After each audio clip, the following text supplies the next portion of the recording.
PR Sunil ചേരുന്ന വിശദാംശങ്ങളുമായി.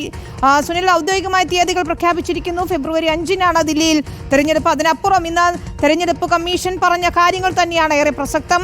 Voting machine hack ചെയ്യുന്നത് ഉൾപ്പെടെയുള്ള അല്ലെങ്കിൽ അത്തരം ആരോപണങ്ങൾക്ക്, പ്രതിപക്ഷത്തിന്റെ ആരോപണങ്ങൾക്ക് ഉൾപ്പെടെ മറുപടി പറയുന്നു. വേദനിപ്പിക്കുന്നു എന്ന് കൂടിയാണ് കമ്മീഷൻ പറഞ്ഞത്.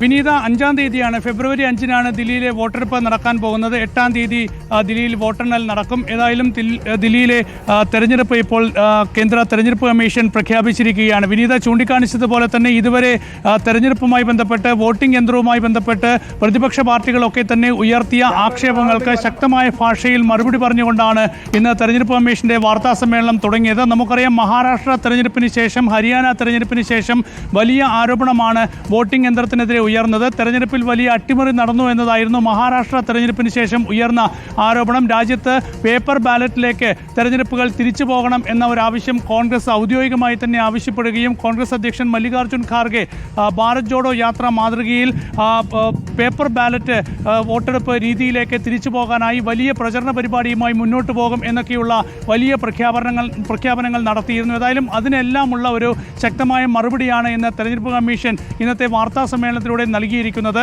ഏറ്റവും സുതാര്യമായ രീതിയിലാണ് രാജ്യത്ത് തെരഞ്ഞെടുപ്പ് നടപടിക്രമങ്ങൾ നടക്കുന്നത്. വോട്ടിംഗ് യന്ത്രത്തെ സ്വാധീനിക്കാനോ അട്ടിമറിക്കാനോ അതിലെന്തെങ്കിലും കൃത്രിമം നടത്താനോ യാതൊരു സാധ്യതയും രാജ്യത്ത് നിലനിൽക്കുന്നില്ല. എന്തെങ്കിലും വൈറസ് ഉപയോഗിച്ച് വോട്ടിംഗ് യന്ത്രത്തെ അട്ടിമറിക്കാൻ സാധിക്കുകയില്ല. ഇക്കാര്യങ്ങളെല്ലാം തന്നെ കൃത്യമായി പരിശോധിച്ചതാണ്. വോട്ടിംഗ് യന്ത്രം ഓൺലൈനുമായി ബന്ധിപ്പിക്കുന്നതല്ല.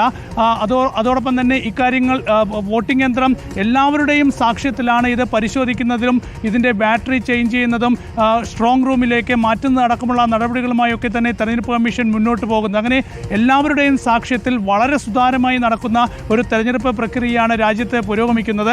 അതിനെതിരെ വ്യാജ പ്രചരണങ്ങൾ നടത്തി ജനങ്ങൾക്കിടയിൽ പരിഭ്രാന്തി ഉണ്ടാക്കരുത് എന്നാണ് തെരഞ്ഞെടുപ്പ് കമ്മീഷൻ ഇന്നത്തെ വാർത്താ സമ്മേളനത്തിൽ ചൂണ്ടിക്കാണിച്ചത്. മാത്രമല്ല, വാർത്താ സമ്മേളനത്തിൽ വിശദമായ മറുപടി നൽകിയിട്ടുണ്ട്.